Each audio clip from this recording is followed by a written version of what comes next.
You can help them be better protected. You can help them be more productive, more efficient, communicate better, collaborate better. You can sell more stuff to them. Paul Green's MSP Marketing Podcast. Here's this week's Clever idea. So the other series that we're running right now in the podcast is how to upsell your existing clients. Last week, we talked about the profit matrix. Again, please go back and review that if you haven't already listened to it, because today we're talking about something I mentioned just a few minutes ago, strategic reviews. Now, you may know these as quarterly business reviews, QBRs, technology reviews. They're all just different names for the same thing. I like to call them a strategic review because the value in this kind of review is at the strategic level. A strategic review is where you sit down with your existing clients and you review their technology strategically. It's as simple as that. What it shouldn't be and what it must not be is a look backwards at your performance, at tickets, at issues and problems. If you go into a session and it becomes a beat you up session, you're A, not going to get anything out of it, and B, you're going to feel a bit crappy at the end of it. And also, you're not going to want to repeat them in future. So I will tell you in a second how to off-see, sort of get rid of any potential problems before you do the meeting. But the purpose of this meeting is to sit down and look forward.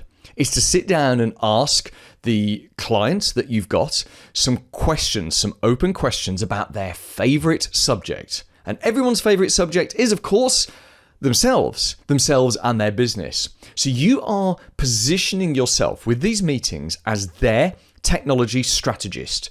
We could even go as far as saying VCIO, Virtual Chief Information Officer. I appreciate that there's probably a big leap from just doing strategic review to being a full proper VCIO. And indeed, many of your clients neither need or want something like that. But it is important that you position yourself at a strategic level because that's where the big cash lies. And also, they come to rely upon you. They will trust you more.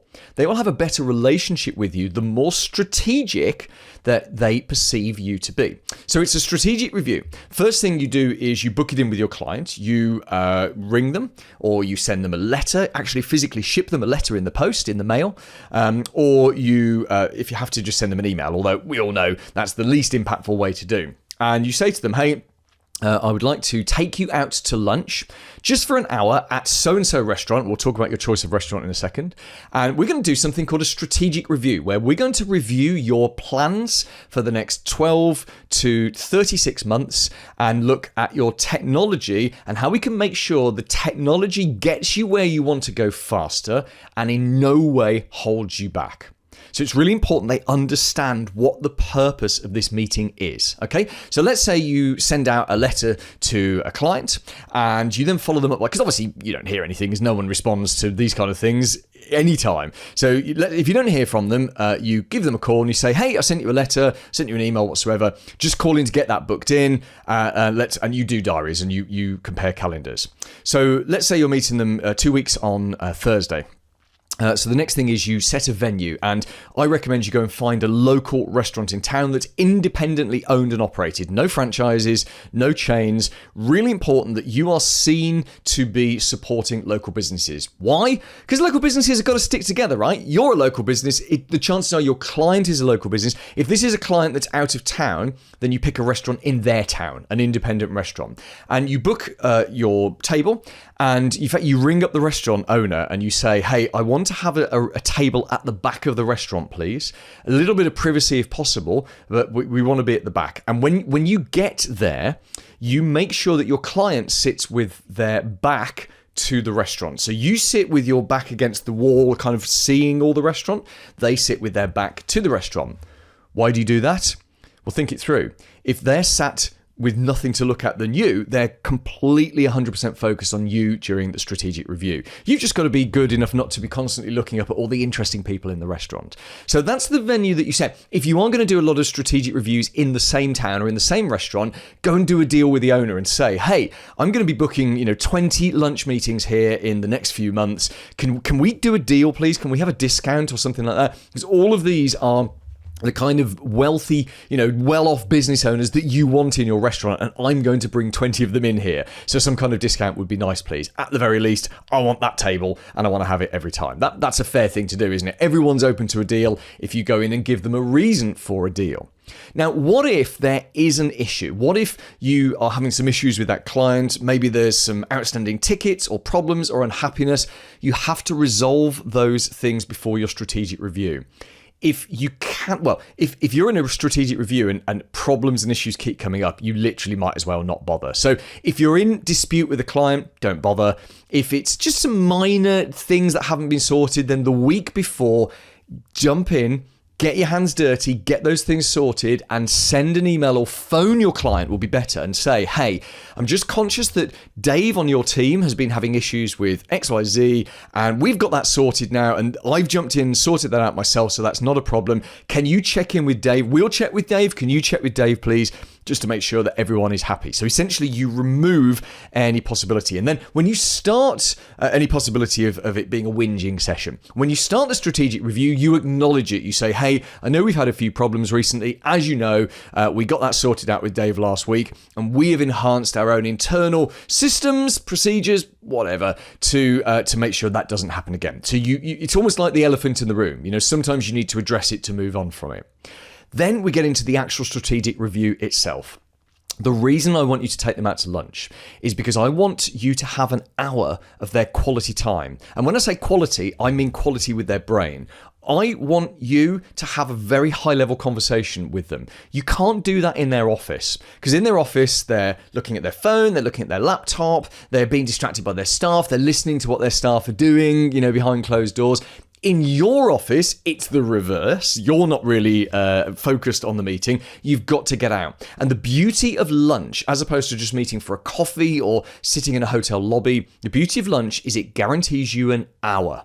Because that's what you need. You need an hour for this strategic review. In fact, if you do a deal with a local restaurant owner, you may say to them, please, can you slow the service down a bit? So often people are rushing lunch, aren't they? Because they want to get to lunch and get back to the office. But you might say to the restaurant owner, just slow things down. Don't worry, tell your waiter, they'll still get a great tip at the end of it. In fact, I'll tip better if we're here for more than 60 minutes than if the service is too quick. So you sit down, you agree the basic rules, phones on silent, upside down on the table. You both have to do that. I highly recommend you take notes on a physical pad if you can, rather than on a laptop or an iPad. I appreciate that's not the very modern digital way to do it, but I think it's more valuable to be concentrating on the person that you're talking to than any other distractions. In fact, if you do use a laptop or a tablet, please don't connect it to the internet so you can't see the Teams messages and all the other rubbish that's going to distract you from this important meeting.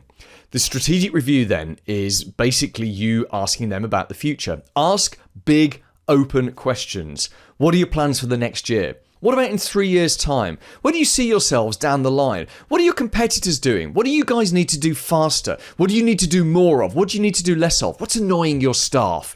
Don't ask that one if it's you that's annoying their staff. What frustrations have you got? What could hold you back?